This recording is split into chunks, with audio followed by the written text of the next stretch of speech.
At number 5, it's Geoffrey Boycott. I have to say, I mean, he's a Yorkshire man, and he's probably about the same age as my parents. And my mum was from Yorkshire, and they always loved Geoffrey Boycott. He's just a typical Yorkshire guy, isn't he? But you know, he's been there. He's scored 100 hundreds. He knows what it's all about.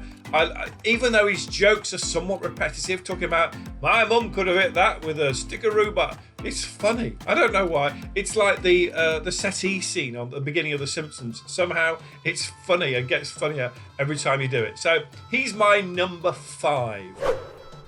At number 4, it's Michael Atherton.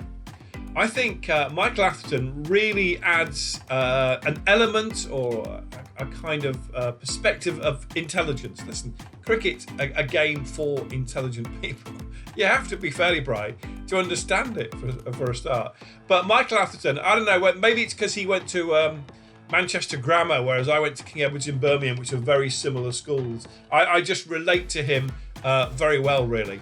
And he clearly knows what he's talking about, but he's become an absolutely excellent broadcaster. Not all good sportsmen make excellent broadcasters. For example, I mean, you know, Andrew Stroud and Alistair Cook. They're good, but they're not excellent like Michael Atherton has become.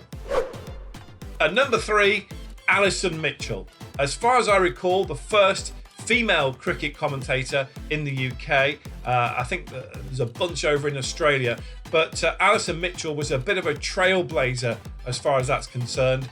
But what a nice voice she has, and it's really great to hear her intelligence, her experience, her enthusiasm for the game. Her interplay with Graham Swan was always funny. Alison Mitchell makes my number 3. At number 2, humour is really important. I remember I used to have headphones in the back of the car with a transistor radio when we were coming home to Birmingham from Yorkshire to see my mum's parents, and I'd be listening to it. And the best moments for me, even at a very young age, maybe 10 or whatever, were the moments of what they used to describe as levity. And I love the levity. I think it's wonderful. And Phil Tufnell, I don't know how he does it.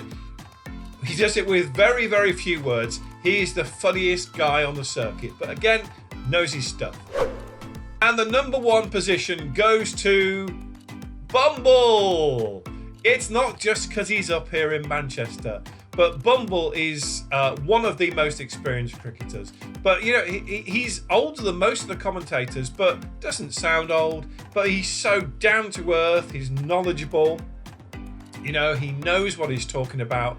And when Bumble comes on, it just puts a smile on my face. I don't know why. He's just become like the, the grandfather of cricket in the UK as far as I'm concerned. And he makes my number 1 spot. Listen, my list isn't exhaustive. Even the people I mentioned before, I mean, I've not mentioned people like who sadly passed away, like John Arlott and Bob Willis, also both brilliant commentators.